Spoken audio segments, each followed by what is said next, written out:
Αυτός, ένας μεγιστάνας δύσπιστος, λαχταρούσε κάτι αγνό. Εκείνη, μια νεαρή παρθένα και ταπεινή κοπέλα, αισθανόταν ανάξια για τον κόσμο του. Την συναντά να πουλάει λουλούδια, μαγεμένος από την αυθεντικότητά της. Αλλά η ανασφάλειά της ξεσπά. «Είμαι πολύ φτωχή. Δεν είμαι άξια για τον κόσμο σου. Δεν θα γίνω ποτέ δικιά σου». Η φράση χτυπάει τον Βασίλη.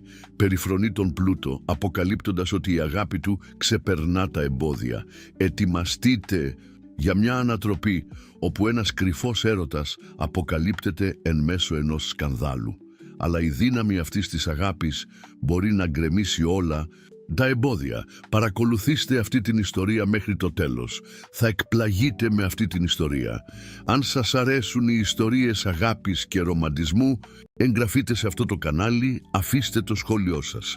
Κάθε μέρα δημοσιεύουμε βίντεο σαν αυτό. Συνεχίζουμε. Το ξυπνητήρι χτύπησε στις 5 το πρωί, όπως κάθε μέρα, και η Μελίνα Κώστα σηκώθηκε χωρίς δισταγμό. Τα γυμνά της πόδια άγγιξαν το κρύο, πάτωμα του μικρού δωματίου που μοιραζόταν με τη μικρότερη αδερφή της στο διάρρη διαμέρισμα στη Νέα Σμύρνη. Μέσα από τον λεπτό τοίχο άκουγε τη βαριά αναπνοή του πατέρα της που είχε γυρίσει αργά από το εργοστάσιο την προηγούμενη νύχτα και τους πνιχτούς στεναγμούς της μητέρας της που πάλευε με μια ακόμη κρίση αρθρίτιδας. Η Μελίνα ντύθηκε στα σκοτεινά για να μην ξυπνήσει τη Μαρίνα, που είχε ακόμα το προνόμιο να κοιμηθεί μέχρι πιο αργά πριν πάει στο σχολείο. Στα 26 της χρόνια κουβαλούσε στους ώμους της το βάρος του να είναι η μόνη σταθερή πηγή εισοδήματος της οικογένειας, αφότου ο πατέρας της είχε ένα ατύχημα στη δουλειά 2 χρόνια πριν. Η δουλειά στο καταφύγιο Ελπίδα, ένα άσυλο για εγκαταλελειμμένα ζώα στα νότια προάστια της Αθήνας, δεν πλήρωνε πολλά, αλλά ήταν αρκετή για να κρατήσει την οικογένεια ενωμένη και μακριά από τους δρόμους. Η διαδρομή με το λεωφορείο μέχρι τη δουλειά έπαιρνε 2 ώρες. Η Μελίνα αξιοποιούσε το χρόνο για να διαβάσει, πάντα έπαιρνε ένα βιβλίο δανεικό από τη μικρή βιβλιοθήκη της γειτονιάς. Εκείνο το πρωί, τα λεπτεπίλεπτα χέρια της κρατούσαν ένα φθαρμένο αντίτυπο του μικρού πρίγκιπα. Οι άνθρωποι γύρω της παραπονιόνταν για την κίνηση, τη ζέστη, τη ζωή, αλλά η Μελίνα έβρισκε ομορφιά ακόμα και σε αυτές τις δύσκολες στιγμές. Υπήρχε κάτι στο γλυκό της βλέμμα και στο γνήσιο χαμόγελό της που αφόπλιζε οποιονδήποτε. Στο καταφύγιο ήταν γνωστή για την ακούραστη αφοσίωσή της. Φρόντιζε τα τραυματισμένα ζώα με την ίδια τρυφερότητα που αφιέρωνε στην ίδια της την οικογένεια. Μιλούσε με κάθε σκύλο και γάτα σαν να ήταν παλιοί φίλοι και είχε το σπάνιο χάρισμα να ηρεμεί ακόμα και τα πιο τρομαγμένα και επιθετικά ζώα. Ο δοκτώρ Ροβέρτος, κτηνίατρος υπεύθυνος για το καταφύγιο, έλεγε πάντα ότι η Μελίνα είχε χέρια αγγέλου. Εν τω μεταξύ, στην άλλη άκρη της πόλης, στους κήπους της Εκάλης, ο Βασίλης Βάλμον τελείωνε το πρωινό του τρέξιμο 10 χιλιόμετρων στους κήπους της έπαυλής του. Στα 39 του χρόνια είχε χτίσει μια αυτοκρατορία στον τομέα της τεχνολογίας που τον είχε κατατάξει στους πλουσιότερους άνδρες της Ελλάδας. Η Valmont Tech ήταν συνώνυμη με την καινοτομία και το όνομά του ήταν πάντα στα εξώφυλλα των επιχειρηματικών περιοδικών. Αλλά η επιτυχία είχε ένα τίμημα. Ο Βασίλης ζούσε απομονωμένος στο γυάλινο και ατσάλινο φρούριό του, περιτριγυρισμένος από ανθρώπους που έβλεπαν μόνο τα χρήματά του. Επιφανειακές σχέσεις, γυναίκες που τον ήθελαν μόνο για τα λεφτά του, ψεύτικοι φίλοι, όλα αυτά τον είχαν κάνει έναν άντρα δύσπιστο και μοναχικό. Η τελευταία του κοπέλα, η κοσμική Ελένη Μωραΐτη, τον άφησε για έναν νεότερο και ακόμη πλουσιότερο επιχειρηματία, επιβεβαιώνοντας τις χειρότερες υποψίες του για την ανθρώπινη φύση. Εκείνο το πρωί της Πέμπτης, ο Βασίλης ετοιμαζόταν για κάτι που φρόντιζε να κρατήσει σε απόλυτη μυστικότητα, μια επίσκεψη στο καταφύγιο Ελπίδα. Εδώ και 3 χρόνια χρηματοδοτούσε διακριτικά το καταφύγιο μέσω ενός ανώνυμου ιδρύματος. Ήταν η μόνη του σύνδεση με κάτι αληθινά καλό στον κόσμο, αν και δεν είχε πατήσει ποτέ το πόδι του εκεί αυτοπροσώπως. Η γραμματέας του, η Κάρλα, επέμενε να επισκεφθεί το μέρος τουλάχιστον μία φορά για να γνωρίσει τη δουλειά που βοηθούσε να διατηρηθεί. Διστακτικός, ο Βασίλης τελικά υποχώρησε. Αλλά θα έκανε την επίσκεψη ανώνυμα, χωρίς τυμπανοκρουσίες, ντυμένος απλά, οδηγώντας το πιο απλό του αυτοκίνητο. Μια BMW που προσπαθούσε να κρύψει την πραγματική του ταυτότητα. Στο καταφύγιο Ελπίδα, η Μελίνα βρισκόταν στην πίσω αυλή, κάνοντας μπάνιο ένα αδέσποτο που είχε φτάσει την προηγούμενη νύχτα σε άθλια κατάσταση. Το ζώο έτρεμε από φόβο και πόνο, αλλά εκείνη το καθησύχαζε με τη γλυκιά της φωνή και τις προσεκτικές κινήσεις της. Τα απλά ρούχα της ήταν μουσκεμα, τα καστανά μαλλιά της ξέφευγαν από την αλογοουρά, αλλά τα μάτια της έλαμπαν από μια αγνή χαρά. Ο Βασίλης έφτασε στο καταφύγιο στις 10 το πρωί, όπου τον υποδέχτηκε ο Δος Ροβέρτος, ο οποίος δεν είχε ιδέα ποιος ήταν πραγματικά ο επισκέπτης του. Ο κτηνίατρος τον παρουσίασε ως έναν πιθανό συνεργάτη που ενδιαφέρεται να γνωρίσει τη δουλειά μας και άρχισε να του δείχνει τις εγκαταστάσεις. Τότε, όταν πέρασαν από την πίσω αυλή, ο Βασίλης την είδε. Η Μελίνα ήταν γονατισμένη δίπλα σε μια μικρή αυτοσχέδια πισίνα, ψιθυρίζοντας τρυφερά λόγια στο πληγωμένο σκυλί, ενώ το έπλαινε με άπειρη προσοχή. Υπήρχε κάτι στη σκηνή που άγγιξε μια ευαίσθητη χορδή στην καρδιά του Βασίλη, η απόλυτη αυθεντικότητα εκείνης της στιγμής, η αγνότητα της χειρονομίας, η πλήρης έλλειψη προσποίησης.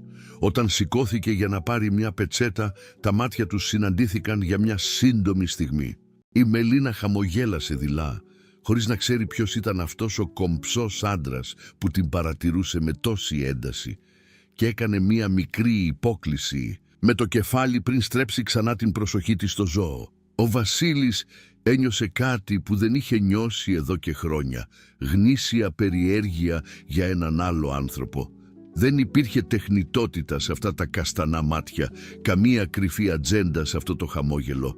Ήταν σαν να είχε βρει ένα σπάνιο είδος υπό εξαφάνιση, έναν ανθρώπινο πραγματικά αυθεντικό. Ο Δρέρε Ροβέρτος συνέχισε την ξενάγηση, αλλά ο Βασίλης δεν πρόσεχε σχεδόν καθόλου τις εξηγήσεις.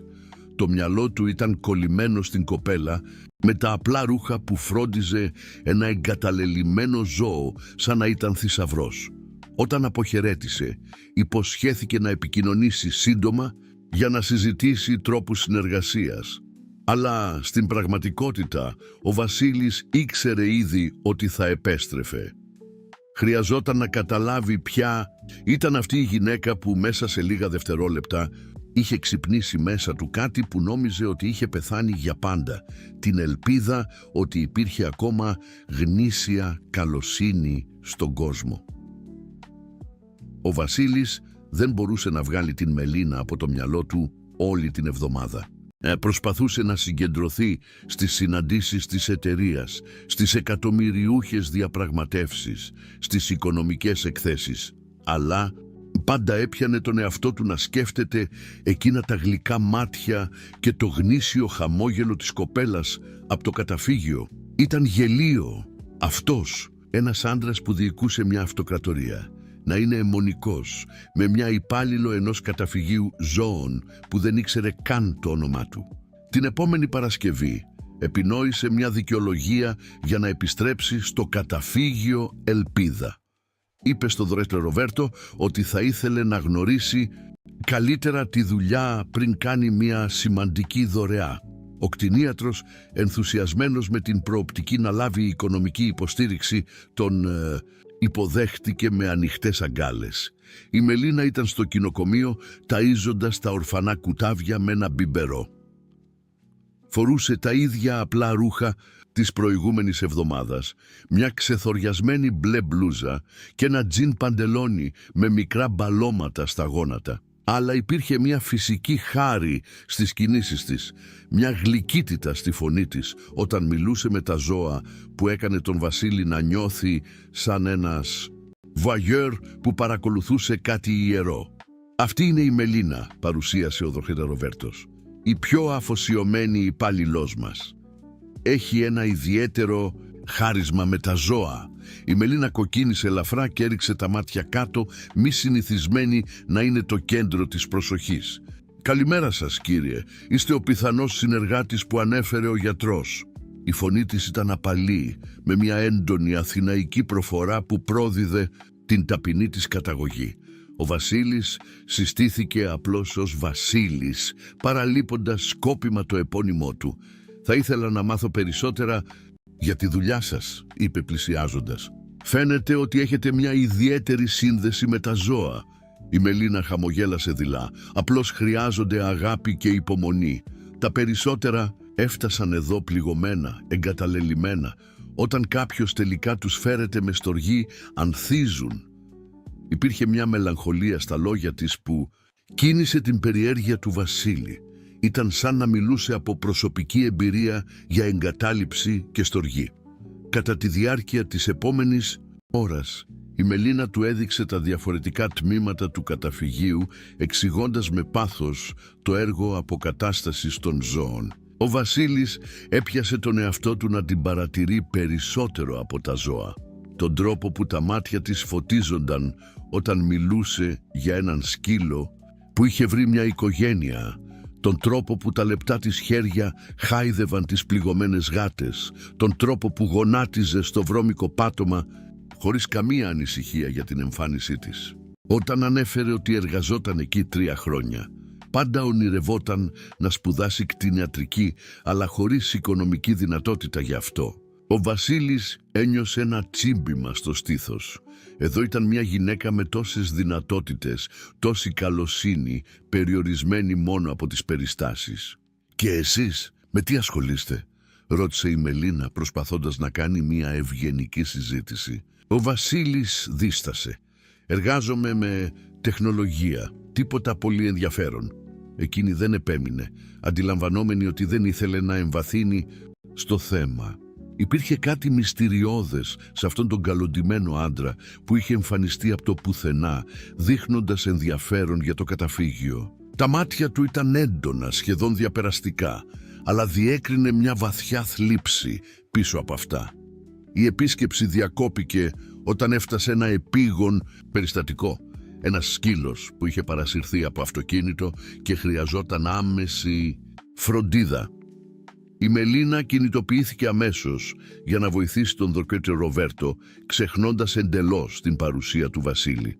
Την παρακολούθησε να δουλεύει με αποτελεσματικότητα και συμπόνια, κρατώντας το τραυματισμένο ζώο, ενώ ο κτηνίατρος παρήχε τις πρώτες βοήθειες.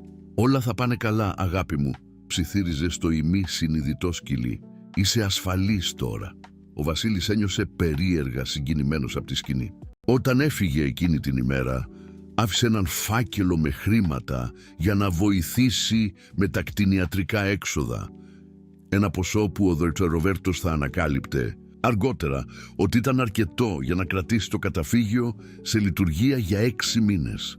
Τις επόμενες εβδομάδες, ο Βασίλης έφευρε όλο και πιο περίτεχνες δικαιολογίες για να επισκεφθεί το καταφύγιο. Άλλοτε ήθελε να κατανοήσει καλύτερα τη διαδικασία υιοθεσίας, άλλοτε ερευνούσε για εθελοντική εργασία. Η Μελίνα άρχισε να παραξενεύεται με τη συχνότητα των επισκέψεων, αλλά διατηρούσε πάντα την ίδια ευγένεια και σεβασμό. Η έλξη μεταξύ τους ήταν αναμφισβήτητη, αν και δεν την παραδέχονταν. Ο Βασίλης έπιανε τον εαυτό του να παρατείνει τις συζητήσεις, κάνοντας ερωτήσεις μόνο και μόνο για να την ακούσει να μιλάει. Η Μελίνα με τη σειρά της ένιωθε κάτι παράξενο στο στομάχι της κάθε φορά που τον έβλεπε να φτάνει, ένα μείγμα νευρικότητας και ενθουσιασμού που δεν ήξερε πώς να εξηγήσει. Αλλά η διαφορά μεταξύ των κόσμων τους γινόταν όλο και πιο εμφανής σε κάθε συνάντηση. Ο Βασίλης έφτανε με διαφορετικά αυτοκίνητα, πάντα ακριβά, αν και προσπαθούσε να επιλέξει τα πιο διακριτικά. Τα ρούχα του, ακόμα και τα πιο casual, ήταν εμφανώς επώνυμα. Τα χέρια του ήταν απαλά, χωρίς κάλους, σε αντίθεση με τα δικά της, σημαδεμένα από τη χειρονακτική εργασία. Η Μελίνα άρχισε να νιώθει άβολα με την ίδια της την εμφάνιση όταν ήταν κοντά του. Περνούσε τα πρωινά περιποιούμενη τον εαυτό της λίγο περισσότερο. Προσπαθούσε να κρύψει τα σημάδια κούρασης. Ένιωθε αμήχανα όταν την έβλεπε με τα ρούχα της δουλειάς λερωμένα. «Γιατί έρχεται εδώ τόσο συχνά?» ρώτησε ένα απόγευμα τον δοφή Σαν Ροβέρτο. «Έχει περάσει ένας μήνας και ακόμα δεν έχει αποφασίσει αν θα βοηθήσει οικονομικά». Ο κτηνίατρος γέλασε. «Νομίζω ότι κάποιος έχει κινήσει το ενδιαφέρον του εδώ και δεν είναι τα σκυλιά». Η Μελίνα κοκκίνησε έντονα. «Μην είστε γελίος, γιατρέ. Είμαι απλώς μια υπάλληλος. Άντρες σαν αυτόν δεν πρέπει να έχει κοπέλα, γυναίκα». «Δεν έχει αναφέρει ποτέ κανέναν», παρατήρησε ο Δράρης Ροβέρτος. «Και κοίτα, Μελίνα, είσαι μια όμορφη και ξεχωριστή κοπέλα. Μην υποτιμάς τον εαυτό σου έτσι». Αλλά η Μελίνα ήξερε τη θέση της στον κόσμο. Υπήρχε ένα αόρατο φράγμα ανάμεσα σε εκείνη και ανθρώπους σαν τον Βασίλη. Ένα φράγμα χτισμένο από χρήματα, εκπαίδευση και κοινωνική τάξη που δεν θα μπορούσε ποτέ να διασχίσει. Όλα άλλαξαν μια βροχερή Τρίτη του Μαρτίου. Η Μελίνα ήταν μόνη στο καταφύγιο. Ο Δώρα Ροβέρτος είχε φύγει για ένα εξωτερικό ραντεβού. Όταν ο Βασίλης εμφανίστηκε μουσκεμα, χωρίς ομπρέλα, τον υποδέχτηκε με μια πετσέτα και ένα ανήσυχο χαμόγελο. «Θα πάθετε πνευμονία», είπε προσφέροντάς του ζεστό καφέ. Ήταν σε εκείνη τη στιγμή αναγκαστικής οικειότητας, ενώ ο Βασίλης στέγνωνε τα μαλλιά του και εκείνη ετοίμαζε το ρόφημα με τα χέρια της να τρέμουν ελαφρά που χτύπησε το τηλέφωνο του καταφυγίου. Ήταν ένα επίγον περιστατικό. Μια οικογένεια είχε βρει μια γένα από εγκαταλελειμμένα κουτάβια κάτω από μια γέφυρα και χρειαζόταν κάποιος να τα παραλάβει αμέσως πριν τα πάρει η βροχή. Ο Δόκτωρ Ρόβερτος ήταν πολύ μακριά για να επιστρέψει εγκαίρος. Η Μελίνα δεν είχε αυτοκίνητο και ο Βασίλης, βλέποντας την απελπισία της, έκανε το μόνο πράγμα που μπορούσε να κάνει. «Εγώ σε πάω», είπε απλά. Ήταν μια προσφορά που θα άλλαζε τα πάντα μεταξύ τους, μια στιγμή που θα τους ανάγκαζε να βγουν από την ασφάλεια του καταφυγίου και να αντιμετωπίσουν τον κόσμο μαζί, έστω και για λίγες ώρες. Η Μελίνα τον κοίταξε, διχασμένη ανάμεσα στην επίγουσα ανάγκη να σώσει τα κουτάβια και τον φόβο να δεχτεί μια τόσο οικία χάρη από έναν άντρα που ήδη ταραζόταν υπερβολικά τα συναισθήματά της. «Δεν ξέρω αν θα ήταν σωστό», μουρμούρισε. «Είναι ζωές που διακυβεύονται», απάντησε ο Βασίλης, παίρνοντας τα κλειδιά του αυτοκινήτου. «Πάμε». Και έτσι, χωρίς περισσότερο δισταγμό, η Μελίνα δέχτηκε να μπει στο αυτοκίνητο του Βασίλη, χωρίς να ξέρει ότι εκείνη η απόφαση θα τους οδηγούσε πολύ πέρα από μια απλή αποστολή διάσωσης. Η BMW του Βασίλη έσκιζε την καταρακτώδη βροχή στους πλημμυρισμένους δρόμους των ανατολικών προαστίων της Αθήνας. Η Μελίνα ήταν τεταμένη στο κάθισμα του συνοδηγού, κρατώντας ένα κουτί με κουβέρτες και μπιμπερό, καθοδηγώντας τον μέσα από δρόμους που δεν είχε πατήσει ποτέ. Το GPS του αυτοκινήτου δεν λειτουργούσε σε εκείνη την περιφερειακή περιοχή, αναγκάζοντάς τους να βασιστούν μόνο στην καθοδήγησή της. «Στρίψτε αριστερά στην επόμενη», είπε η Μελίνα, δείχνοντας ένα στενό σοκάκι ανάμεσα σε απλά σπίτια. «Είναι ακριβώς εκεί κάτω από τη γέφυρα». Ο Βασίλης μανούβραρε το αυτοκίνητο προσεκτικά στους λακκουβιασμένους δρόμους. Η αντίθεση μεταξύ του δικού του κόσμου και του δικού της δεν ήταν ποτέ τόσο εμφανής. Πέρασαν από παιδιά που έπαιζαν στη βροχή πλανόδιους πολιτές που προστάτευαν τα εμπορεύματά τους με πλαστικά μουσαμάδες, ολόκληρες οικογένειες στριμωγμένες σε μικρές παράγκες. Ήταν μια Ελλάδα που γνώριζε μόνο μέσα από κοινωνικο-οικονομικές εκθέσεις. «Πρέπει να είναι περίεργο για εσάς», μουρμούρισε η Μελίνα, παρατηρώντας πώς παρατηρούσε τα πάντα με περιέργεια. «Αυτή η πλευρά της πόλης. Γιατί να είναι περίεργο?» ρώτησε, γνήσια περίεργος. Εκείνη γέλασε χαμηλά, χωρίς χιούμορ. «Επειδή άνθρωποι σαν εσάς δεν συνηθίζουν να έρχονται σε μέρη σαν αυτό. Άνθρωποι σαν εμένα». Η Μελίνα δίστασε, συνειδητοποιώντας ότι ήταν άκομψη. Συγγνώμη, απλώς ήθελα να πω, έχετε ένα ακριβό αυτοκίνητο, ρούχα σχεδιαστών. Είναι προφανές ότι προέρχεστε από έναν άλλο κόσμο. Ο Βασίλης σταμάτησε το αυτοκίνητο κάτω από τη γέφυρα, όπου μία ηλικιωμένη γυναίκα τους περίμενε με μία απελπισμένη έκφραση. Βγήκαν τρέχοντας για να εξετάσουν την κατάσταση. 5 μικροσκοπικά κουτάβια με μάτια ακόμα κλειστά να τρέμουν από το κρύο και την πείνα σε ένα βρεγμένο χαρτοκιβώτιο.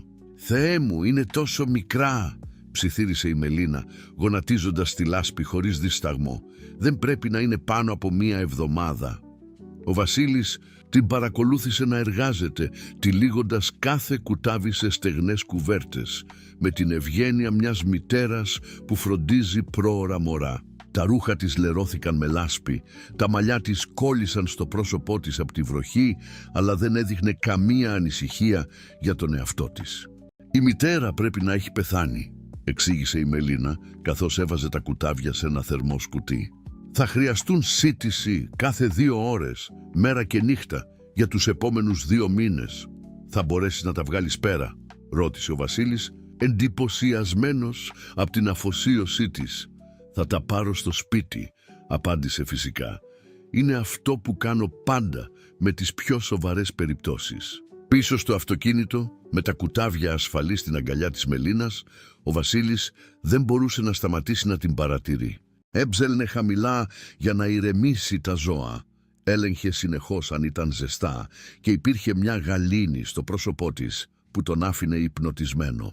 «Μπορώ να κάνω μια προσωπική ερώτηση», είπε καθώς οδηγούσε πίσω στο καταφύγιο. Η Μελίνα συμφώνησε χωρίς να πάρει τα μάτια της από τα κουτάβια. «Γιατί δεν παντρεύτηκες ποτέ, μια γυναίκα σαν εσένα?» Το πρόσωπό της έκλεισε αμέσως. «Τι εννοείται, μια γυναίκα σαν εμένα? Στοργική, αφοσιωμένη, όμορφη», είπε απλά. Η Μελίνα σιώπησε για ένα μεγάλο χρονικό διάστημα, το πρόσωπό της κοκκίνησε. «Εγώ ποτέ δεν είχα χρόνο για τέτοια πράγματα. Δουλεύω από τα 16 για να βοηθήσω την οικογένειά μου. Ο πατέρας μου έμεινε ανάπηρος, η μητέρα μου είναι άρρωστη, η αδερφή μου ακόμα σπουδάζει. Δεν περισσεύει πολύς χρόνος για σχέσεις». Υπήρχε κάτι περισσότερο πίσω από αυτά τα λόγια, αντιλήφθηκε ο Βασίλης. Μια ευαλωτότητα που προσπαθούσε να κρύψει. «Και οι άντρες στην ηλικία σου, κανένας από αυτούς». «Οι άντρες στην ηλικία μου θέλουν γυναίκες που μπορούν να βγαίνουν έξω, που έχουν χρήματα για να μοιράζονται τους λογαριασμούς, που μπορούν να αφοσιωθούν μόνο σε αυτούς», είπε με μια θλίψη που προσπαθούσε να καμουφλάρει. «Εγώ δεν μπορώ να προσφέρω αυτό, δεν μπορώ να εγκαταλείψω την οικογένειά μου». Ο Βασίλης ένιωσε κάτι να κινείται στο στήθος του. «Και δεν ένιωσες ποτέ έλξη για κάποιον?» Η Μελίνα έστρεψε το πρόσωπό της στο παράθυρο. «Σαφώς άβολα. Δεν είμαι σαν τις άλλες γυναίκες.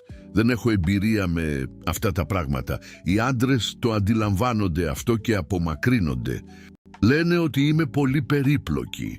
Η λέξη «εμπειρία» έμεινε μετέωρη στον αέρα ανάμεσά τους. Ο Βασίλης κατάλαβε τι δεν έλεγε άμεσα, ήταν παρθένα.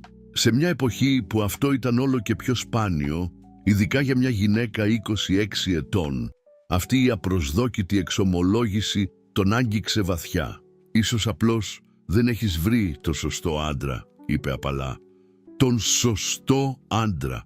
Η Μελίνα γέλασε πικρά. «Ο σωστός άντρας για μένα θα ήταν κάποιος που θα καταλάβαινε τις ευθύνες μου, που δεν θα με έκρινε για το ότι μένω σε ένα διάρρη στη Νέα Σμύρνη, που δεν θα τον ένοιαζε που έρχομαι από τη δουλειά μυρίζοντας σκύλο και με τα νύχια πάντα βρώμικα. Άντρες σαν αυτόν δεν υπάρχουν, τουλάχιστον όχι στον δικό μου κόσμο». Έφτασαν στο καταφύγιο σιωπηλοί.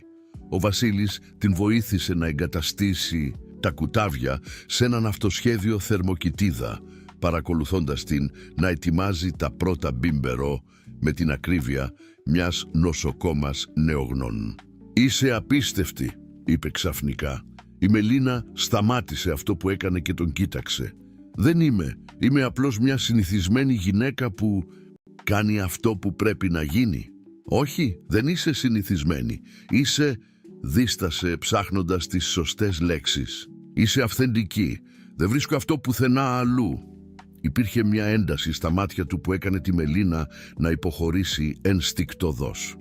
«Σας παρακαλώ, μη λέτε τέτοια πράγματα». «Γιατί?»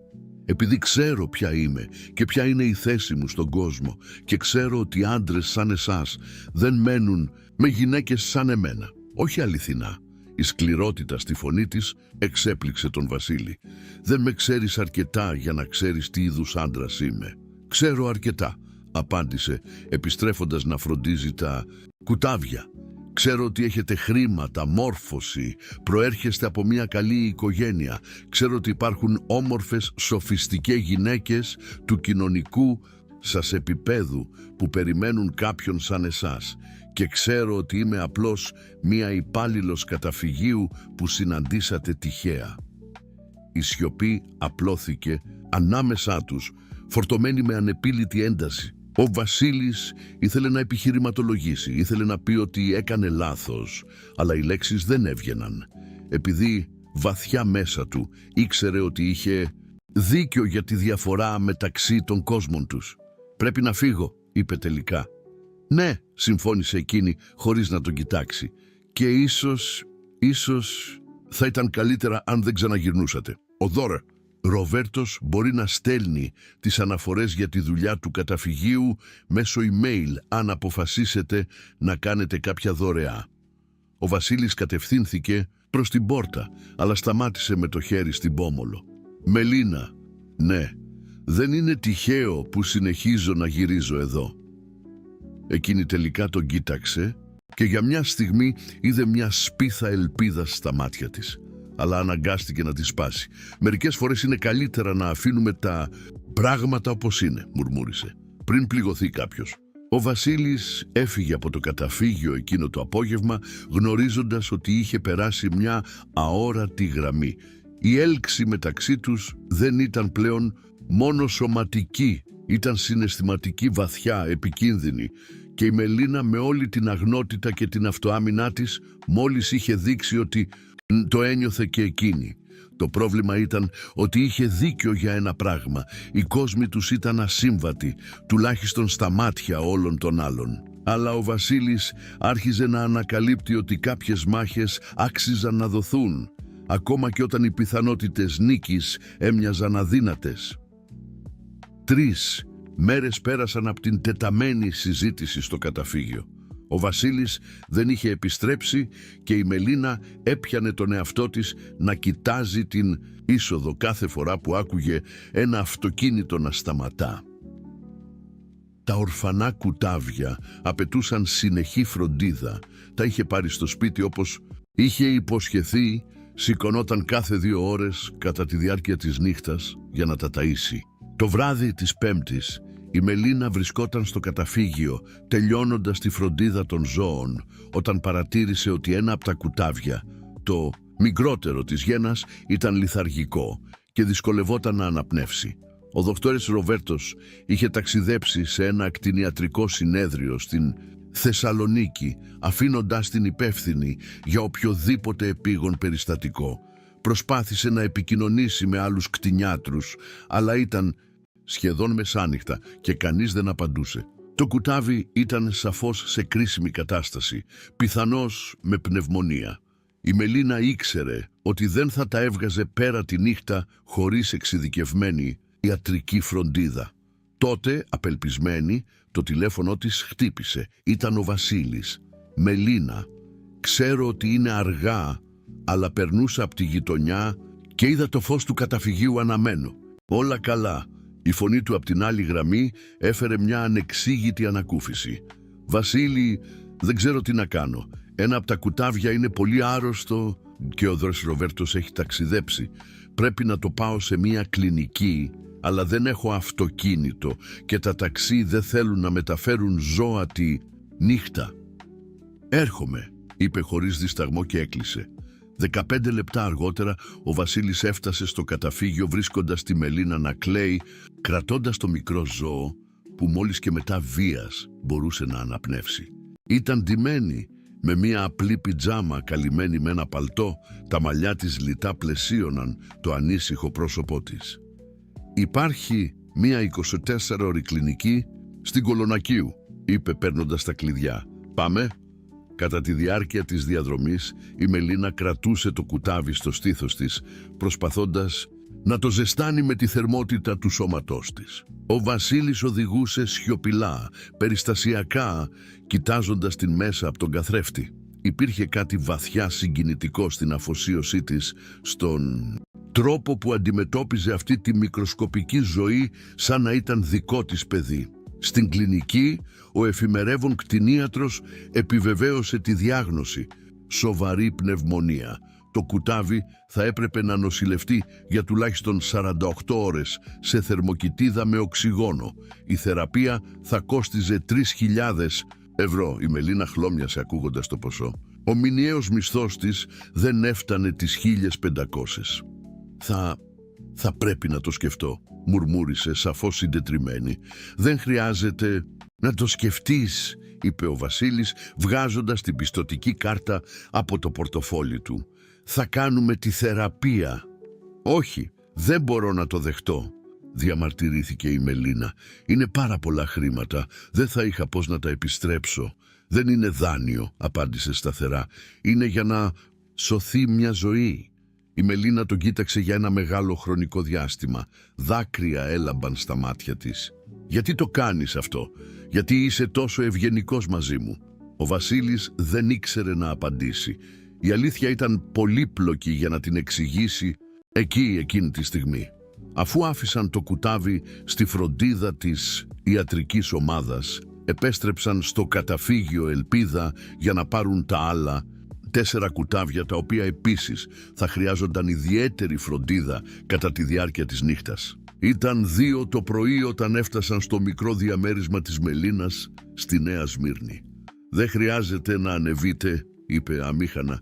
«Ξέρω ότι δεν είναι το είδος του μέρους σας».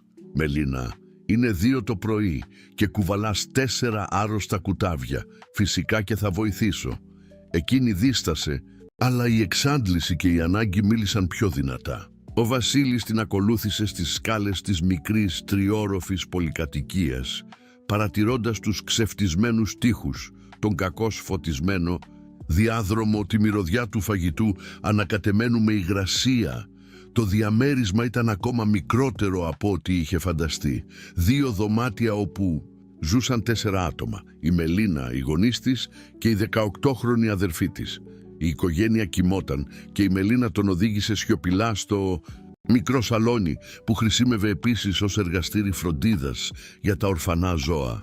«Πρέπει να ετοιμάσω μπιμπερό για την επόμενη σύτηση», ψιθύρισε, οργανώνοντας έναν αυτοσχέδιο χώρο με κουβέρτες και μία λάμπα για να κρατήσει τα κουτάβια ζεστά. Ο Βασίλης την παρακολούθησε να δουλεύει στο μικρό χώρο. Υπήρχε μια οικιακή αποτελεσματικότητα στις κινήσεις της, μια οικειότητα με αυτό το απλό περιβάλλον που τον έκανε να αισθάνεται σαν εισβολέας. Ταυτόχρονα δεν μπορούσε να μην θαυμάσει την αξιοπρέπεια με την οποία διατηρούσε τα πάντα καθαρά και οργανωμένα, παρά τους οικονομικούς περιορισμούς. «Μπορείς να φύγεις», είπε απαλά, αντιλαμβανόμενη την αμηχανία του. «Μπορώ να φροντίσω μόνη μου». «Δεν θα σε αφήσω μόνη με 4 άρρωστα κουτάβια», απάντησε, βγάζοντας το σακάκι του και σηκώνοντας τα μανίκια του πουκαμίσου του. «Δείξε μου τι να κάνω». Τις επόμενες 3 ώρες δούλεψαν πλάι-πλάι. Ο Βασίλης έμαθε να ετοιμάζει τα μπιμπερό στη σωστή θερμοκρασία, να κρατά τα κουτάβια για τη σύτηση, να διεγείρει τις σωματικές τους λειτουργίες με βρεγμένο βαμβάκι. Ήταν μια οικία, λεπτή δουλειά που τους ανάγκασε σε μια συνεχή σωματική εγκύτητα. Γύρω στις 5 το πρωί, ενώ φρόντιζαν το τελευταίο κουτάβι, τα χέρια τους άγγιξαν.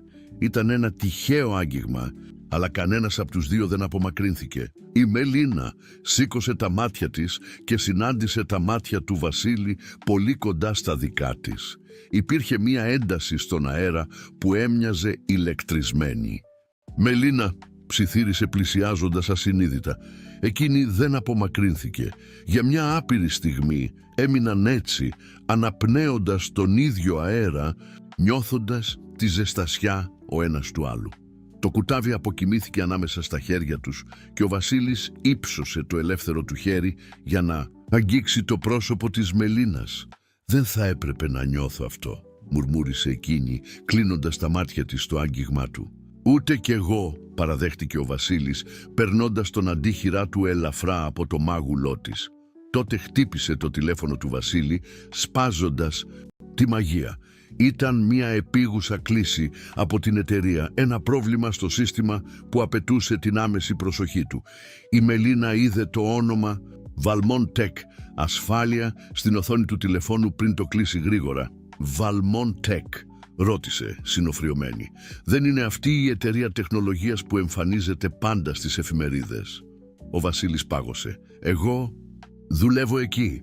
«Δουλεύετε εκεί ως τι?» επέμεινε εκείνη τώρα εντελώς ξύπνια. «Δεν είναι μια οποιαδήποτε εταιρεία, είναι μία από τις μεγαλύτερες στη χώρα».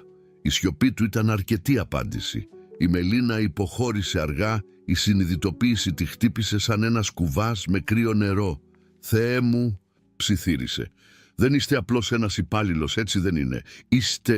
Είστε αυτός, είστε ο Βασίλης Βάλμοντ». Ο Βασίλης δεν το αρνήθηκε. Δεν μπορούσε πλέον να πει ψέματα, όχι μετά τη νύχτα που είχαν μοιραστεί. «Μελίνα, άφησέ με να εξηγήσω», αλλά εκείνη ήταν ήδη όρθια, περνώντας τα χέρια της μέσα από τα μαλλιά της σε πανικό. Ο πλουσιότερος άνθρωπος στην Ελλάδα πέρασε τη νύχτα στο διαμέρισμά μου, στη φτωχογειτονιά, φροντίζοντας ορφανά κουτάβια. Αυτό δεν είναι αληθινό. Τίποτα από αυτά δεν είναι αληθινό. «Είναι αληθινό», είπε εκείνος, σηκώνοντας επίσης. «Πιο αληθινό από οτιδήποτε έχω ζήσει ποτέ». «Όχι», αναφώνησε εκείνη και μετά θυμήθηκε την οικογένειά της που κοιμόταν και χαμήλωσε τη φωνή. «Όχι, αυτό είναι αδύνατο. Μου είπατε ψέματα. Με κάνατε να πιστέψω ότι ήσασταν απλός, ότι ήσασταν φυσιολογικός». «Είμαι φυσιολογικός», διαμαρτυρήθηκε εκείνος. «Μαζί σου είμαι απλώς ο Βασίλης». Αλλά η Μελίνα κούνησε ήδη το κεφάλι της, τα δάκρυα να επιστρέφουν στα μάτια της. «Έχεις δισεκατομμύρια ευρώ. Εγώ μετά βίας μπορώ να πληρώσω το ενίκιο. Κυκλοφορείς με κοσμικές κυρίες και μοντέλα. Εγώ φροντίζω εγκαταλελειμμένα ζώα. Αυτό εδώ είναι τρέλα». Εκείνη τη στιγμή άκουσαν κίνηση στο διπλανό δωμάτιο. Η οικογένεια της Μελίνας ξυπνούσε. Η μέρα ξημέρωνε και η σκληρή πραγματικότητα της κατάστασης επιβλήθηκε ανάμεσά τους σαν ένας αδιαπέραστος στίχος. «Πρέπει να φύγεις», είπε βιαστικά, «πριν σε δει κάποιος». «Μελίνα, σε παρακαλώ», οικέτευσε εκείνη. «Απλώς φύγε». Ο Βασίλης ήξερε ότι το να επιμείνει εκείνη τη στιγμή θα ήταν λάθος. Πήρε το σακάκι του και κατευθύνθηκε προς την πόρτα, αλλά σταμάτησε πριν βγει.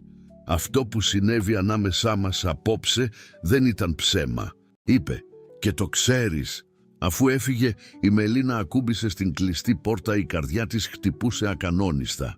Η νύχτα είχε αλλάξει τα πάντα ανάμεσά τους.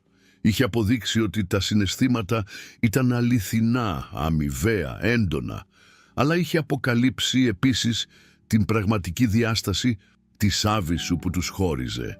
Και τώρα που ήξερε ποιος ήταν πραγματικά, ήξερε επίσης ότι αυτό δεν μπορούσε να συνεχιστεί. Άντρες σαν τον Βασίλη Βάλμοντ δεν έμεναν με γυναίκες σαν εκείνη. Δεν είχε σημασία τι είχαν νιώσει εκείνο το μαγικό ξημέρωμα.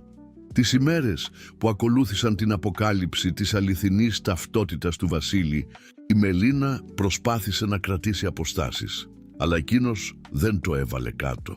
Συνέχισε να εμφανίζεται στο καταφύγιο Ελπίδα, πάντα με κάποια εύλογη δικαιολογία.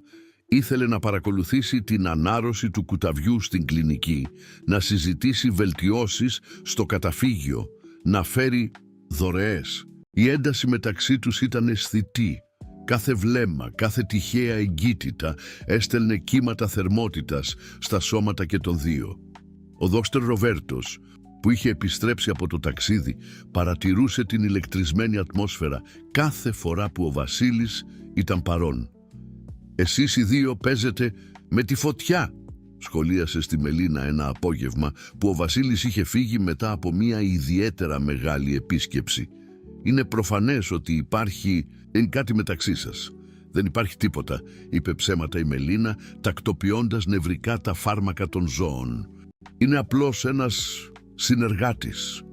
«Μελίνα, σε ξέρω 3 χρόνια, δεν σε έχω ξαναδεί έτσι και αυτός ο άντρας δεν σε κοιτάζει όπως κάποιος κοιτάζει μια απλή υπάλληλο». Εκείνη την ίδια εβδομάδα, ο Βασίλης έκανε μια πρόταση που θα άλλαζε τα πάντα. «Θα ήθελες να δειπνήσεις μαζί μου?» ρώτησε μια Πέμπτη, αφού την βοήθησε να φροντίσει έναν σκύλο σε ανάρρωση. «Δεν μπορώ», απάντησε εκείνη αυτόματα. «Δεν θα ήταν σωστό». «Γιατί όχι, είμαστε 2 ενήλικες». Η Μελίνα τον κοίταξε. «Επειδή είσαι ο Βασίλης Βάλμοντ και εγώ είμαι η Μελίνα από τη φτωχογειτονιά. Οι άνθρωποι θα μιλήσουν, θα δημιουργήσουν ιστορίες, θα πούν ότι είμαι συμφεροντολόγα. Και αυτό που λένε οι άνθρωποι έχει μεγαλύτερη σημασία από αυτό που νιώθουμε εμείς». Η ερώτηση έμεινε μετέωρη στον αέρα. Η Μελίνα ήξερε την απάντηση, αλλά δεν είχε το θάρρος να την πει δυνατά. 3 ημέρες αργότερα υπέκυψε. Ο Βασίλης την πήγε σε ένα μικρό διακριτικό εστιατόριο στο Ψηρή, μακριά από τους κύκλους της αθηναϊκής υψηλής κοινωνίας. Η Μελίνα φόρεσε το μοναδικό της επίσημο φόρεμα, ένα απλό μπλε σκούρο, σχέδιο που είχε αγοράσει μεταχειρισμένο για την αποφοίτηση της αδερφής της. «Είσαι πανέμορφη», είπε όταν την είδε. Εκείνη κοκκίνησε, ακόμα μη συνηθισμένη στους επένους. «Πρέπει να είσαι συνηθισμένος με πολύ πιο κομψές γυναίκες». «Όχι», απάντησε εκείνος, κρατώντας το χέρι της πάνω από το τραπέζι. «Ποτέ δεν ήμουν με κάποια τόσο φυσικά όμορφη». Το δείπνο κύλησε με οικίες συζητήσεις. Ο Βασίλης μίλησε για τη μοναξιά του χρυσού του κόσμου, για το πώς ένιωθε να πνίγεται από τις κοινωνικές προσδοκίες. Η Μελίνα μοιράστηκε τα όνειρά της να σπουδάσει κτηνιατρική, να ανοίξει ίσως μία μέρα τη δική της κλινική για άπορα ζώα. «Μπορώ να βοηθήσω με αυτό», προσφέρθηκε εκείνος. «Να πληρώσω τις σπουδές σου, να υποστηρίξω τα σχέδιά σου». «Όχι», αρνήθηκε εκείνη σταθερά. «Αν καταφέρω ποτέ κάτι τέτοιο θα είναι με δικά μου μέσα». Η πεισματικότητά της τον γοήτευε και τον απογοήτευε ταυτόχρονα. Όταν την πήγε σπίτι, έμειναν να μιλάνε στο αυτοκίνητο για 1 ώρα ακόμα, χαμένοι ο ένας στα μάτια του άλλου. Ήταν αναπόφευκτο όταν εκείνος έγειρε για να την φιλήσει. Το πρώτο τους φιλί ήταν γλυκό, διστακτικό, γεμάτο ανίποτες υποσχέσεις. «Αυτό είναι τρέλα», μουρμούρισε εκείνη στα χείλη του.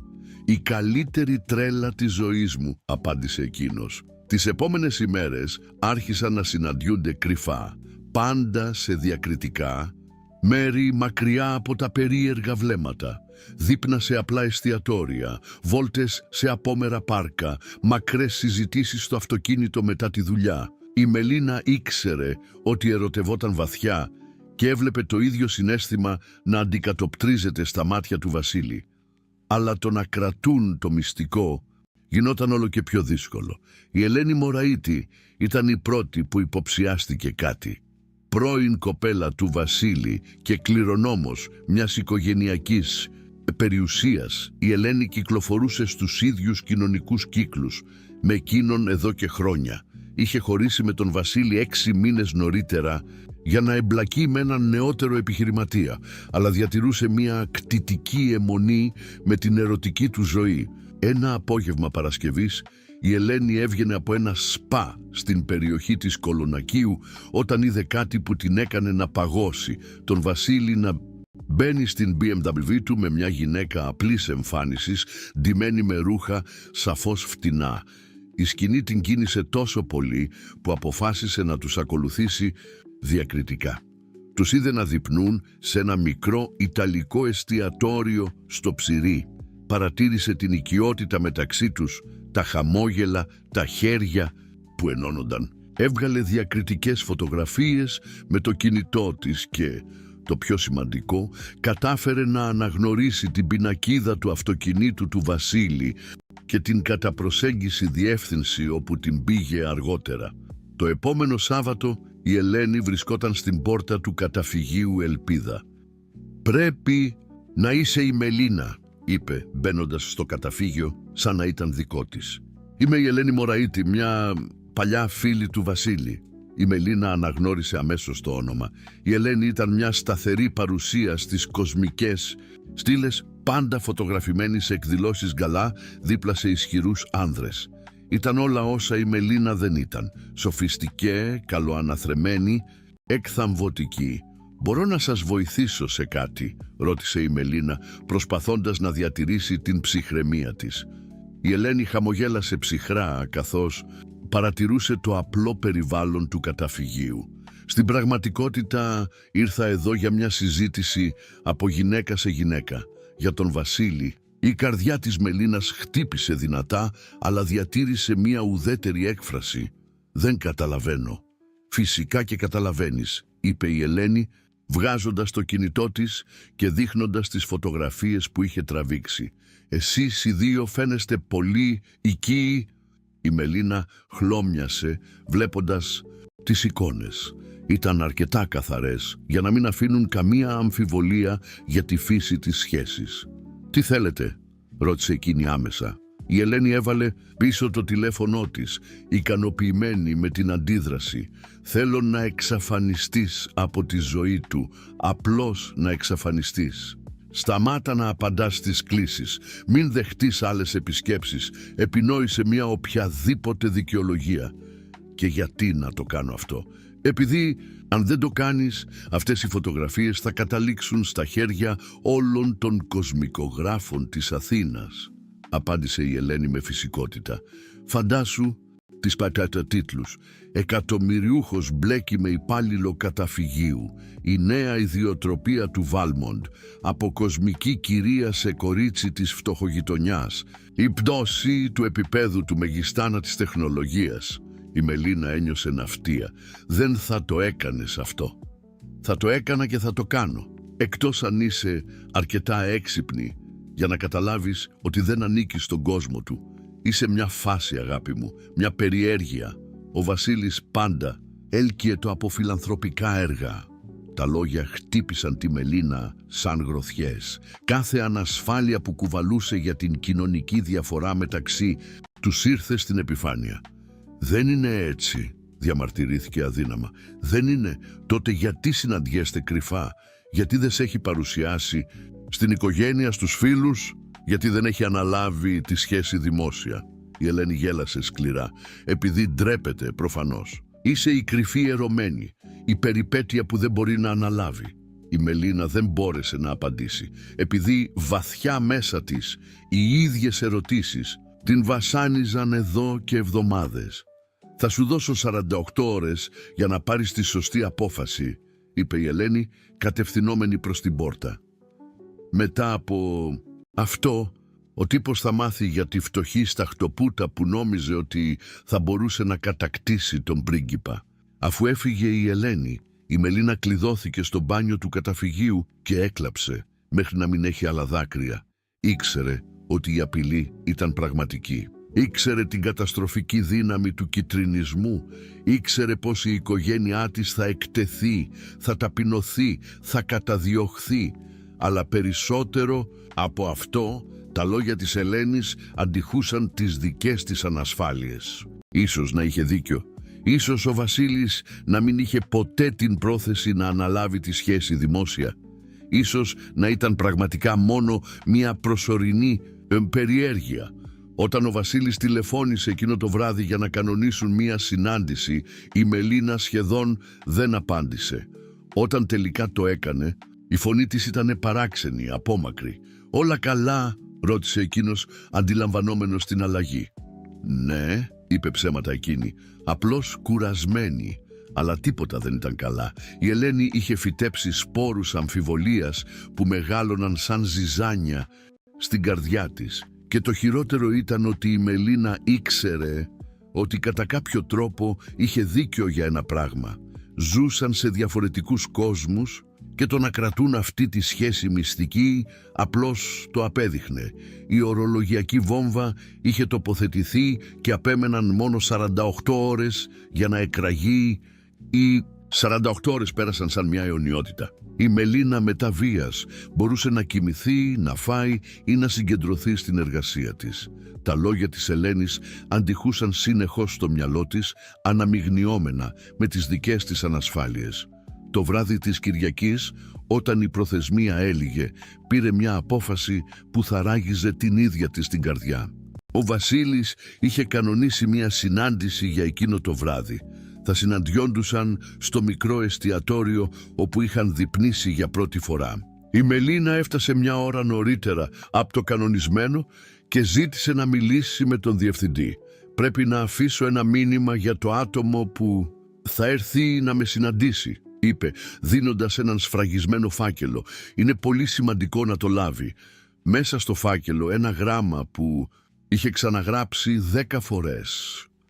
«Βασίλη, σκέφτηκα πολύ για εμάς αυτές τις τελευταίες ημέρες και κατέληξα στο συμπέρασμα ότι κάναμε λάθος. Οι κόσμοι μας είναι πολύ διαφορετικοί. Δεν μπορώ να συνεχίσω να ζω αυτή τη φαντασίωση, προσποιούμενοι ότι είμαστε συμβατοί όταν ξέρουμε ότι δεν είμαστε.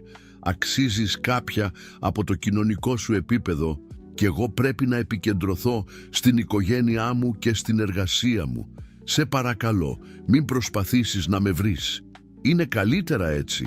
Μελίνα. Όταν ο Βασίλης έφτασε στο εστιατόριο και έλαβε το γράμμα, ένιωσε σαν να είχε φάει μία γροθιά στο στομάχι. Διάβασε τα λόγια 2 φορές, προσπαθώντας να καταλάβει. Ακόμα με το χαρτί να τρέμει στα χέρια του, τηλεφώνησε αμέσως. «Μελίνα, τι σημαίνει αυτό? Τι συνέβη?» «Σημαίνει ότι τελείωσε, Βασίλη», είπε εκείνη, η φωνή της πνιγμένη αλλά σταθερή. «Δεν θέλω να σε ξαναδώ». «Αυτό δεν είναι αλήθεια. Πριν από 3 ημέρες ήσουν στην αγκαλιά μου, λέγοντας ότι πριν από 3 ημέρες ήμουν μπερδεμένη», τον διέκοψε εκείνη. «Τώρα σκέφτομαι με καθαρό μυαλό. Δεν είμαστε συμβατοί. Δεν ήμασταν ποτέ. Μελίνα, αν σε πίεσε κάποιος, αν σε απείλησε κάποιος...» «Κανείς δεν με πίεσε. Αυτή ήταν η απόφασή μου», είπε ψέματα εκείνη. Κάθε λέξη έκοβε τη δική της ψυχή. «Σε παρακαλώ, σεβάσου το και μην με ψάξεις άλλο». Έκλεισε το τηλέφωνο και αμέσως το απενεργοποίησε, γνωρίζοντας ότι θα προσπαθούσε να τηλεφωνήσει ξανά. Ο Βασίλης έμεινε στο εστιατόριο για 2 ώρες, προσπαθώντας να επεξεργαστεί τι είχε συμβεί. Η ξαφνική αλλαγή της Μελίνας δεν έβγαζε νόημα.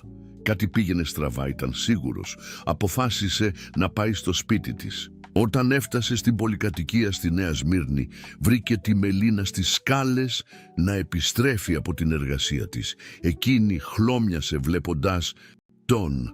«Τι κάνεις εδώ?» ψιθύρισε κοιτάζοντας νευρικά γύρω. «Θέλω την αλήθεια», είπε εκείνος πλησιάζοντας. «Τι συνέβη πραγματικά? Ποιος σε πίεσε?» «Κανείς δεν με πίεσε», αναφώνησε εκείνη, αλλά τα δάκρυα πρόδιδαν τα λόγια της. «Εγώ απλώς ξύπνησα στην πραγματικότητα». «Ποια πραγματικότητα?» Η Μελίνα πήρε μια βαθιά ανάσα, γνωρίζοντας ότι έπρεπε να είναι σκληρή για να τον πείσει. «Η πραγματικότητα ότι δεν είμαι τίποτα παραπάνω από μια διασκέδαση για σένα, ένα φιλανθρωπικό έργο, η φτωχή κοπέλα που κίνησε την περιέργειά σου». Ο Βασίλης υποχώρησε σαν να είχε δεχτεί χαστούκι. «Πώς μπορείς να το λες αυτό? Μετά από όλα όσα μοιραστήκαμε». «Μοιραστήκαμε τι?» ρώτησε εκείνη, αναγκάζοντας σκληρότητα στη φωνή της. «Κάποια κρυφά δείπνα, κλεφτά φιλιά στο αυτοκίνητο.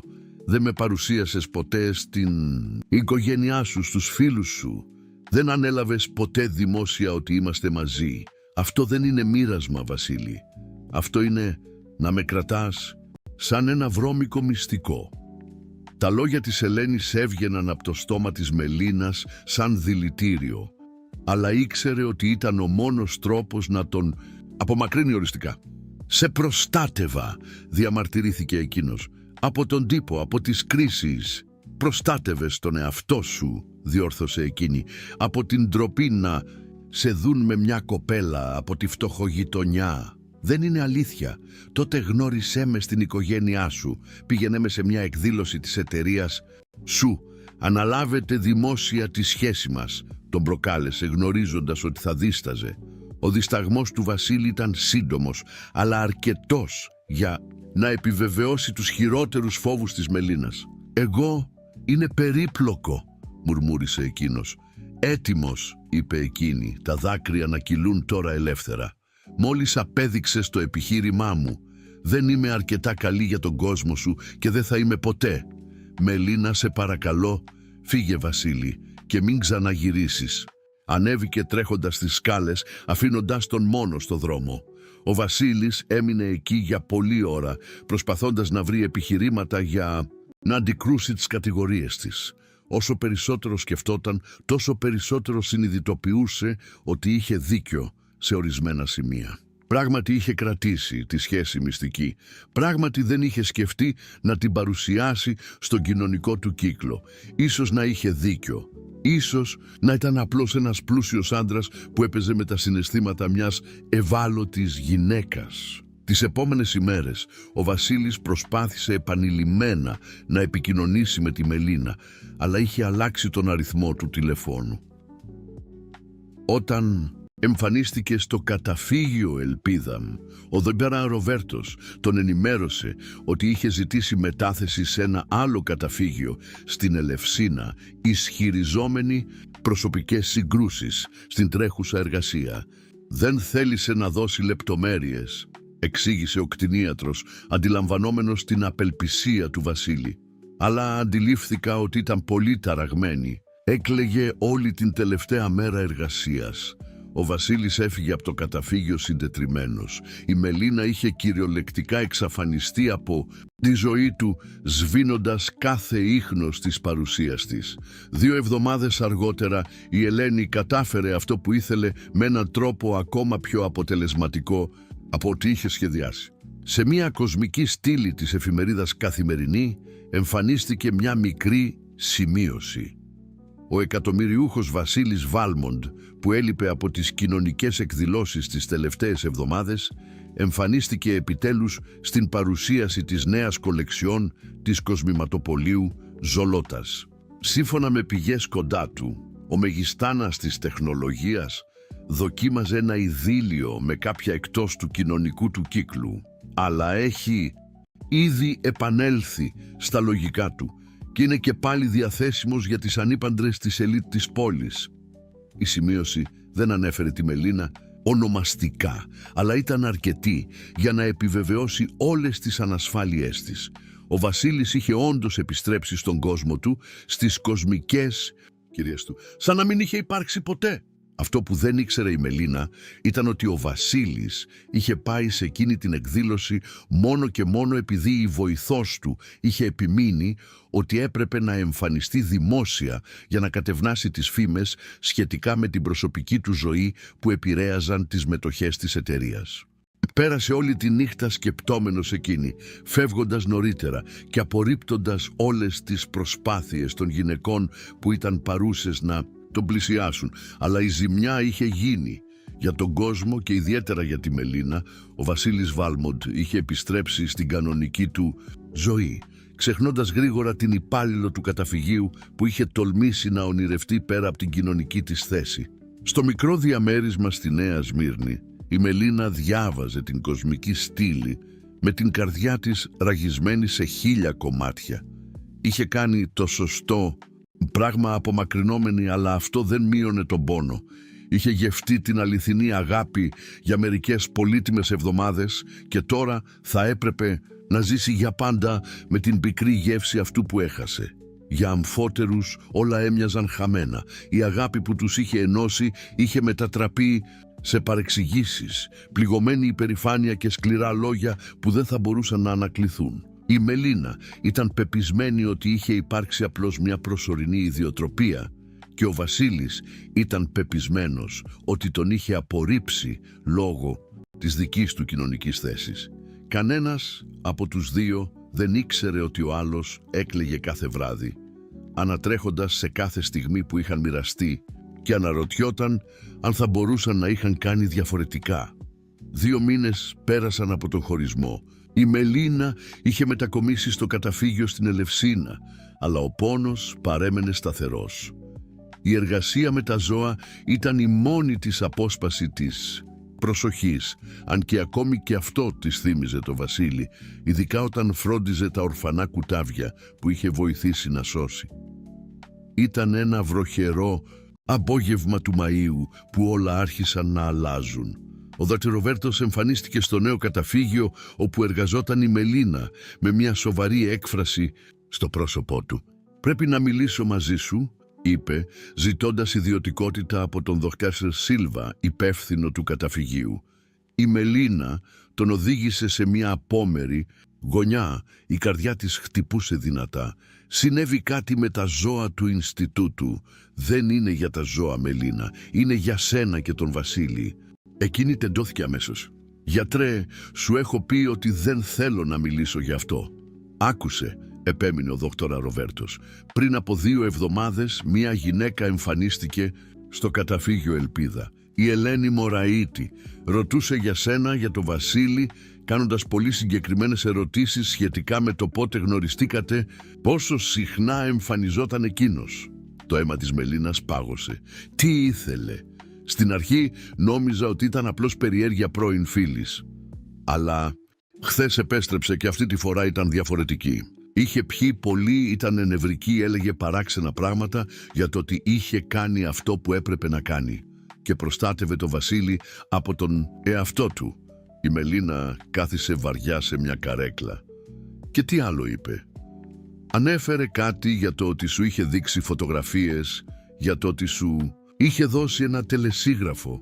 Μελίνα, τι συνέβη πραγματικά εκείνη την τελευταία μέρα? Τα δάκρυα που η Μελίνα είχε συγκρατήσει για 2 μήνες τελικά ξεχύλισαν. Ανάμεσα σε λυγμούς είπε όλη την αλήθεια, την επίσκεψη της Ελένης, τις απειλές, τις φωτογραφίες, το τελεσίγραφο των 48 ώρων. Ο Ροβέρτος σιώπησε για πολλή ώρα, επεξεργαζόμενος την πληροφορία. «Κορίτσι μου», είπε τελικά, «σε χειραγώγησαν, σε εκβίασαν». «Αλλά είχε δίκιο για ορισμένα πράγματα», διαμαρτυρήθηκε η Μελίνα. «Ο Βασίλης πράγματι με κρατούσε μυστική. Δεν με γνώρισε ποτέ σε κανέναν από τον κόσμο του». «Και ρώτησες γιατί? Μίλησες μαζί του για αυτό?» Η Μελίνα κούνησε το κεφάλι της. «Εγώ φοβόμουν την απάντηση». «Τότε άφησες τους φόβους και τις ανασφάλειες να υπαγορεύσουν τις αποφάσεις σου. Και τώρα είσαι εδώ, υποφέρεις, ενώ εκείνη η γυναίκα χαίρεται που σας χώρισε». Τα λόγια του Δ. Ροβέρτου αντιχούσαν στο μυαλό της Μελίνας τις επόμενες ημέρες. Άρχισε να αμφισβητεί τις δικές της πράξεις, να αναλύει τις αναμνήσεις με τον Βασίλη υπό μια νέα προοπτική. Θυμήθηκε την τρυφερότητα στα μάτια του, τον τρόπο που της φερόταν, τη νύχτα που πέρασαν φροντίζοντας μαζί τα κουτάβια. Ίσως να είχε κάνει ένα τρομερό λάθος. Μια εβδομάδα αργότερα η Μαρίνα, η αδερφή της, εμφανίστηκε στο καταφύγιο με μια αποφασιστική έκφραση. «Μελίνα, πρέπει να σου δείξω κάτι», είπε, βγάζοντας ένα τάμπλετ από την τσάντα της. «Θυμάσαι τον άντρα που εμφανίστηκε εδώ στο σπίτι εκείνο το ξημέρωμα? Αυτόν που σε βοήθησε με τα κουτάβια. Τι συμβαίνει με αυτόν?» ρώτησε η Μελίνα, προσπαθώντας να φανεί αδιάφορη. «Τον αναγνώρισα. Είναι ο Βασίλης Βάλμοντ, ο εκατομμυριούχος. Και κοίτα τι βρήκα». Η Μαρίνα έδειξε το τάμπλετ με ένα πρόσφατο άρθρο από ένα επιχειρηματικό περιοδικό. Ο τίτλος έλεγε «Η Βαλμόν Τεκ ανακοινώνει τη μεγαλύτερη δωρεά στην ιστορία σε ιδρύματα προστασίας ζώων». Η Μελίνα διάβασε το άρθρο με αυξανόμενο δέος. Ο Βασίλης είχε δωρήσει 50 εκατομμύρια ευρώ για να δημιουργήσει ένα δίκτυο καταφυγίων και δωρεάν κτηνιατρικών κλινικών στην Αθήνα. Ακόμα πιο συγκλονιστικό ήταν ένα απόσπασμα από αυτόν στο άρθρο. «Αυτή η δωρεά είναι εμπνευσμένη από κάποιον που μου δίδαξε την αληθινή σημασία της συμπόνιας και της ανιδιοτελούς αγάπης. Αν και αυτό το άτομο προτιμά να παραμείνει ανώνυμο, γνωρίζει ποιος είναι και ελπίζω ότι μια μέρα θα μπορέσει να με συγχωρέσει που δεν Ήμουν αρκετά γενναίος για να το προστατεύσω από την σκληρή κρίση ενός κόσμου που δεν έχει ακόμη εξελιχθεί αρκετά για να αναγνωρίσει ότι η αξία ενός ανθρώπου δεν μετριέται από τον τραπεζικό του λογαριασμό. Η Μελίνα ένιωσε σαν να είχε εξαφανιστεί το έδαφος κάτω από τα πόδια της. Εκείνος μιλούσε για μένα. «Είναι προφανές ότι ναι», είπε η Μαρίνα.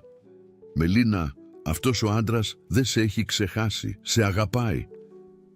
Εκείνη τη νύχτα η Μελίνα δεν μπόρεσε να κοιμηθεί. Για πρώτη φορά εδώ και 2 μήνες επέτρεψε στον εαυτό της να θυμηθεί πραγματικά τις καλές στιγμές με τον Βασίλη. Ο τρόπος που την κοιτούσε, ο τρόπος που κρατούσε το χέρι της, ο τρόπος που είχε φροντίσει τα ορφανά κουτάβια χωρίς κανέναν δισταγμό. Ίσως να είχε υπάρξει δειλή. Ίσως, αντί να παλέψει για την αγάπη τους, να είχε απλώς δραπετεύσει στην πρώτη δυσκολία. Την επόμενη μέρα πήρε μια απόφαση που θα άλλαζε τα πάντα. «Δόκτωρ Σίλβα», είπε στον προϊστάμενό της, «πρέπει να υποβάλω την παραίτησή μου». «Παραίτηση? Μα γιατί? Είσαι μια από τις καλύτερες υπαλλήλους μας. Πρέπει να επιλύσω μια εκκρεμότητα. Έκανα ένα σοβαρό λάθος πριν από 2 μήνες και πρέπει να προσπαθήσω να το διορθώσω. Το πρώτο βήμα ήταν να βρει τον Δόκτωρ Ροβέρτο. Γιατρέ, χρειάζομαι μία χάρη. Η Ελένη Μωραήτη εξακολουθεί να συχνάζει στο Ινστιτούτο. Εμφανίστηκε εκεί προχθές στην πραγματικότητα. Γιατί? Πρέπει να μιλήσω μαζί της, πρόσωπο με πρόσωπο». Ο Δόκτωρ Ροβέρτος σούφρωσε τα φρύδια του. «Μελίνα, είσαι σίγουρη? Αυτή η γυναίκα είναι επικίνδυνη. Είμαι σίγουρη, αλλά δεν θα πάω μόνη. Θέλω να είστε παρόν ως μάρτυρας». 2 μέρες αργότερα, ο Δόκτωρ Ροβέρτος τηλεφώνησε. Η Ελένη είχε εμφανιστεί ξανά στο Ινστιτούτο. Η Μελίνα πήρε 3 λεωφορεία για να φτάσει εκεί το συντομότερο δυνατό. Βρήκε την Ελένη στην αυλή να παρατηρεί τα ζώα με μία έκφραση κακομελετημένης περιφρόνησης. «Κοίτα ποιος αποφάσισε να εμφανιστεί», είπε η Ελένη με ένα δηλητηριώδες χαμόγελο. «Η πρώην αγαπούλα του Βασίλη. Πρέπει να μιλήσουμε», είπε η Μελίνα, εκπλήσοντας τον εαυτό της με τη δική της σταθερότητα στη φωνή. «Γιατί έκανες ακριβώς αυτό που σου είπα. Εξαφανίστηκες από τη ζωή του. Συγχαρητήρια που κατάλαβες επιτέλους τη θέση σου». «Τη θέση μου?» Η Μελίνα έκανε ένα βήμα προς τα εμπρός. «Η θέση μου είναι δίπλα, στον άντρα που αγαπώ, και η θέση σου δεν είναι να αποφασίζεις τη ζωή κανενός». Η Ελένη γέλασε. «Τι δραματική! Αλλά είναι πολύ αργά, αγάπη μου. Ο Βασίλης έχει ήδη ξεχάσει.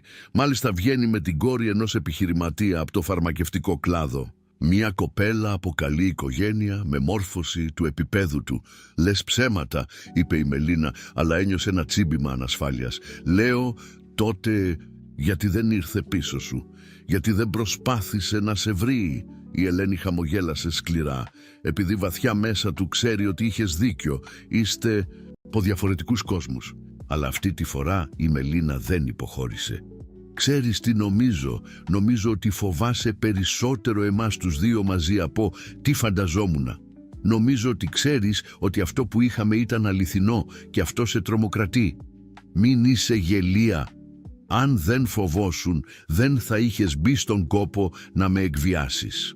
Δεν θα ήσουν εδώ 2 μήνες μετά να προσπαθείς ακόμα να πείσεις τον εαυτό σου ότι έκανες το σωστό». Για πρώτη φορά η Ελένη φάνηκε ανασφαλής.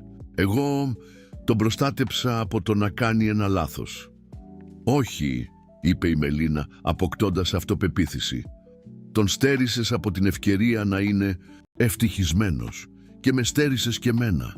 Ο Δόκτωρ Ροβέρτος, που είχε παρακολουθήσει τα πάντα από μακριά, πλησίασε.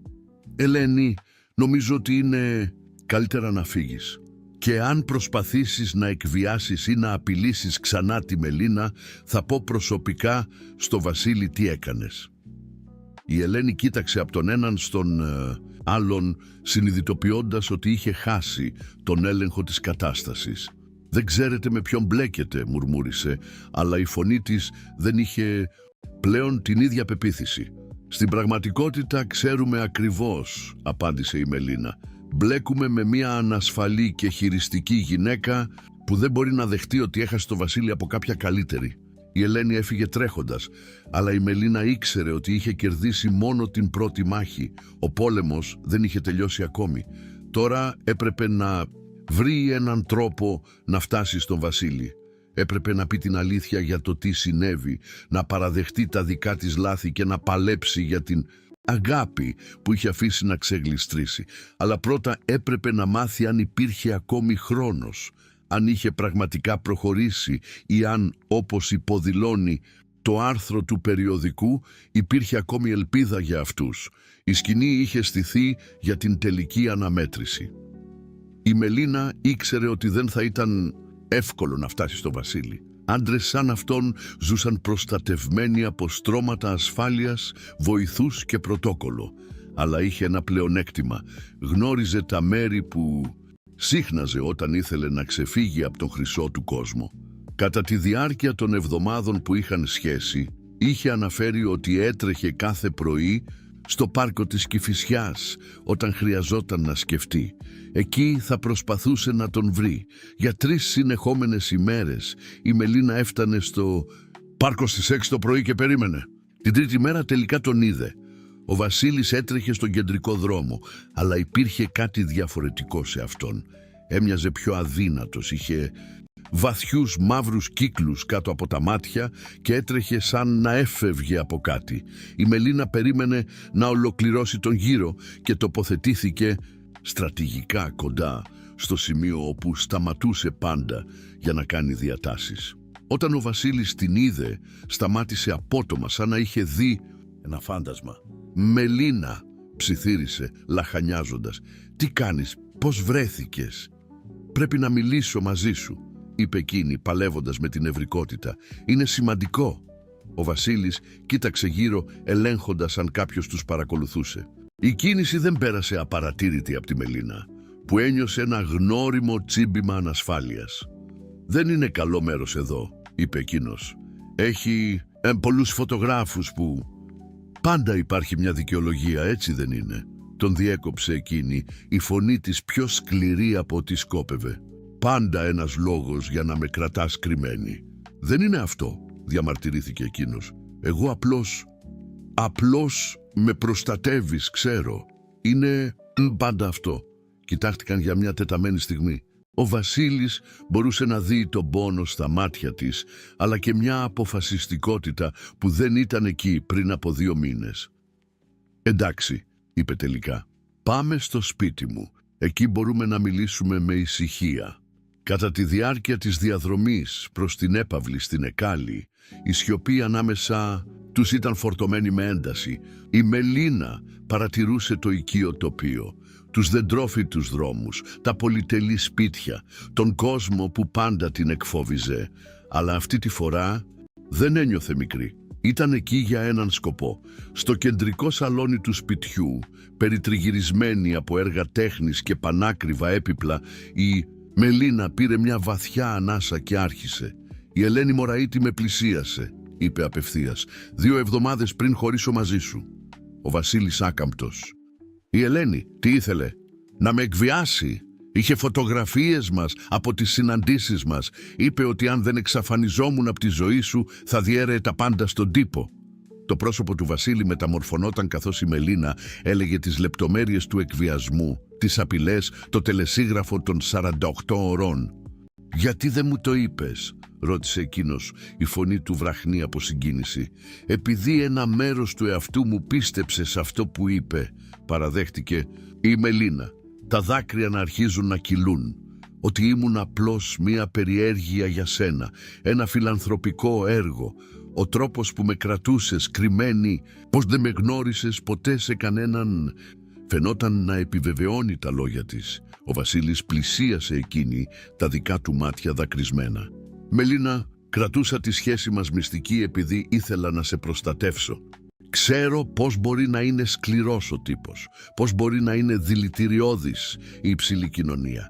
Ήθελα να βεβαιωθώ ότι ήσουν έτοιμοι πριν σε εκθέσω σε αυτό. Αλλά δεν με ρώτησες ποτέ αν ήθελα αυτή την προστασία», ανταπάντησε εκείνη.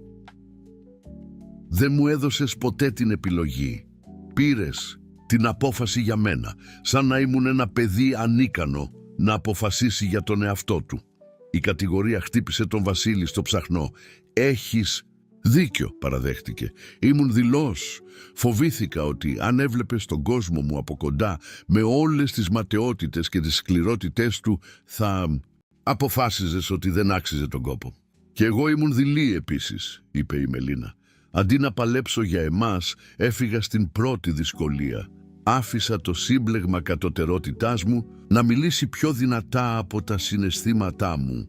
Σιώπησαν για μια στιγμή, επεξεργαζόμενοι τις αμοιβαίες εξομολογήσεις. «Διάβασα γιατί...» «Δωρεά σου», είπε η Μελίνα απαλά. 50 εκατομμύρια ευρώ για καταφύγια ζώων». Ο Βασίλης χαμογέλασε λυπημένα. «Ήταν ο μόνος τρόπος που βρήκα για να νιώθω κοντά σου. Κάθε καταφύγιο που εγκαινιάζαμε, κάθε ζώο που σώζαμε, σε σκεφτόμουν. Και εκείνο το απόσπασμα στο περιοδικό για κάποιον που σου δίδαξε τη σημασία της ανιδιοτελούς αγάπης. Ήταν για σένα, ήταν πάντα για σένα». Η Μελίνα έκανε ένα βήμα προς τα εμπρός. «Βασίλη, έκανα ένα τρομερό λάθος φεύγοντας, αλλά και εσύ έκανες λάθος που δεν με εμπιστεύτηκες, που δεν μου έδωσες την ευκαιρία να επιλέξω να αντιμετωπίσω τον κόσμο σου στο πλευρό σου». «Με συγχωρείς?» ρώτησε εκείνος, τίνοντας το χέρι του. «Αν με συγχωρέσεις κι εσύ», απάντησε εκείνη, πλέκοντας τα δάχτυλά της με τα δικά του. «Τι κάνουμε τώρα?» ρώτησε ο Βασίλης. «Η Ελένη μπορεί ακόμα να προκαλέσει προβλήματα και υπάρχουν κι άλλοι άνθρωποι σαν αυτήν, άλλα εμπόδια». Η Μελίνα τον εξέπληξε με την απάντησή της. «Τότε ας τα αντιμετωπίσουμε μαζί, αυτή τη φορά αληθινά, χωρίς μυστικά, χωρίς να κρύβομαι, χωρίς προστασίες που δεν ζήτησα. Είσαι σίγουρη? Δεν θα είναι εύκολο. Θα πουν τρομερά πράγματα για σένα, για εμάς». «Ας πουν», απάντησε εκείνη, με μια πεποίθηση που εξέπληξε και τους δύο. «Ξέρω ποια είμαι. Ξέρω τι νιώθω για σένα. Και αν μερικοί άνθρωποι δεν μπορούν να το δεχτούν, αυτό το πρόβλημα είναι δικό τους, όχι δικό μας». Ο Βασίλης την τράβηξε στην αγκαλιά του, επισφραγίζοντας τη συμφιλίωση με ένα φιλί που περιείχε 2 μήνες νοσταλγίας, μετάνοιας και καταπιεσμένης αγάπης. «Σε αγαπώ», μουρμούρισε εκείνος στα χείλη της. «Σε αγαπώ όπως δεν έχω αγαπήσει ποτέ κανέναν». «Σε αγαπώ κι εγώ», απάντησε εκείνη. «Και αυτή τη φορά δεν θα αφήσω κανέναν να μας χωρίσει». 3 εβδομάδες αργότερα, ο Βασίλης και η Μελίνα εμφανίστηκαν μαζί στον χορό της γκαλά της φιλανθρωπικής οργάνωσης «Ελπίδα».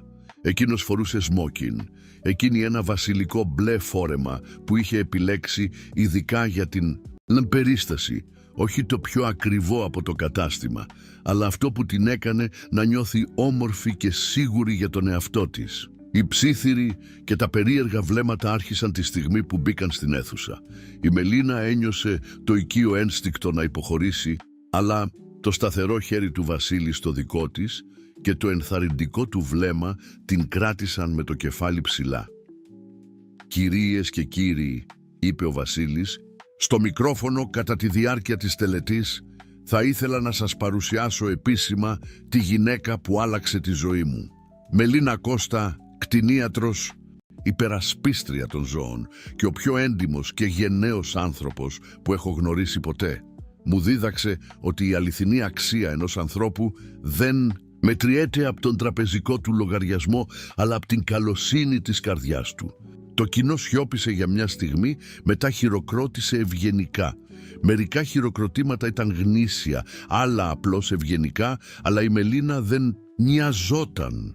Ήταν εκεί, δίπλα στον άντρα που αγαπούσε, παρουσιαζόταν στον κόσμο του όχι ως μυστικό, αλλά ως περηφάνεια. Η Ελένη Μωραΐτη, που ήταν παρούσα στην εκδήλωση, έφυγε διακριτικά κατά τη διάρκεια της ομιλίας, γνωρίζοντας ότι είχε χάσει οριστικά. 6 μήνες αργότερα, η Μελίνα αποφοίτησε από την κτηνιατρική, με τον Βασίλη στο κοινό να χειροκροτεί περήφανα. Είχε δεχτεί την οικονομική του βοήθεια για τις σπουδές της, αλλά μόνο ως δάνειο που επέμενε να πληρώσει όταν άνοιγε τη δική της κλινική.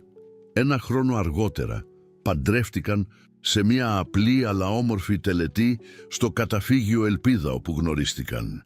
Η ταπεινή οικογένεια της Μελίνας αναμίχθηκε αρμονικά με τους αληθινούς φίλους του Βασίλη, δημιουργώντας έναν εορτασμό που συμβόλιζε τέλεια την ένωση 2 κόσμων.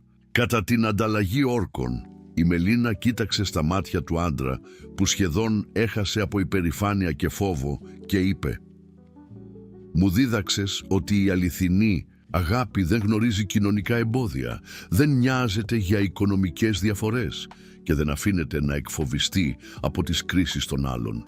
Υπόσχομαι να είμαι στο πλευρό σου, αντιμετωπίζοντας οποιαδήποτε καταιγίδα, γιατί ανακάλυψα ότι μαζί είμαστε πιο δυνατοί από οποιοδήποτε εμπόδιο». Ο Βασίλης με τη σειρά του υποσχέθηκε «Μου έδειξες ότι ο πραγματικός πλούτος βρίσκεται στην αγνότητα μιας γενναιόδωρης καρδιάς, στο θάρρος να αγαπάς χωρίς επιφυλάξεις και στη δύναμη να παλεύεις για αυτό που πιστεύουμε. Υπόσχομαι να προστατεύω όχι μόνο εσένα, αλλά και το δικαίωμά σου να επιλέγεις, να μεγαλώνεις, να λάμπεις με το δικό σου φως». Ενώ χόρευαν τον πρώτο χορό ως σύζυγοι, περιτριγυρισμένοι από τα ζώα του καταφυγίου που είχαν γίνει μάρτυρες της αρχής της ιστορίας, τους και οι 2 ήξεραν ότι είχαν κερδίσει πολύ περισσότερα από τις κοινωνικές προκαταλήψεις. Είχαν νικήσει τους δικούς τους φόβους, τις ανασφάλειές τους και ανακάλυψαν ότι η αληθινή αγάπη ήταν πραγματικά ικανή να ξεπεράσει κάθε εμπόδιο. Στο κοινό, ο Δρέος Ροβέρτος σκούπιζε τα μάτια του διακριτικά, περήφανος που είχε υπάρξει μάρτυρας και καταλύτης μιας ιστορίας αγάπης που απέδειξε ότι μερικές φορές τα παραμύθια συμβαίνουν πραγματικά, ειδικά όταν 2 άνθρωποι έχουν αρκετό θάρρος για να παλέψουν για αυτά.